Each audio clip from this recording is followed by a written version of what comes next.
இந்த ஊர்ல எந்த பக்கம் பார்த்தாலும் ஒரே பேரா இருக்கேன்னா யாரு ஜிஜியா தானே சொல்றேன்?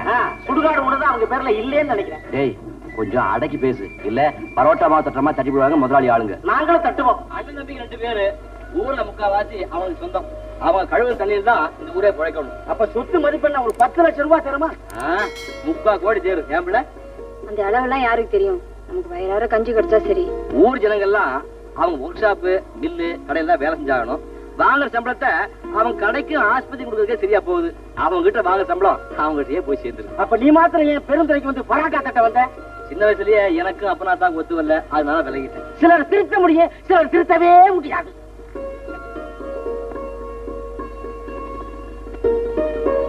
அப்ப வர்றேன் மச்சான், நாளைக்கு பார்க்கலாம். அப்பா ஒண்ணு ஓபன் பண்ணிட்டாங்க, என் வாழ்க்கையும் ஓபன் ஆயிடுச்சு.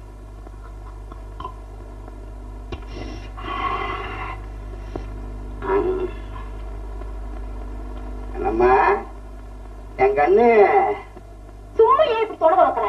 சினிமாவுக்கு வரியா? பின்ன வேற என்ன சுகத்தை கண்டேன்? அந்த கொட்டாய் வீட்டுல வச்சுக்கிட்ட உட்கார்ந்தாதான் உடம்பே பிடிச்சு விடுற மாதிரி ஒரு நிம்மதி கிடைக்குது. கண்ணம்மா சாயந்தரமா போயேன். இப்ப என்ன கேடா? ராஜா நீ கொண்டு போய் உள்ள வச்சுட்டு வா.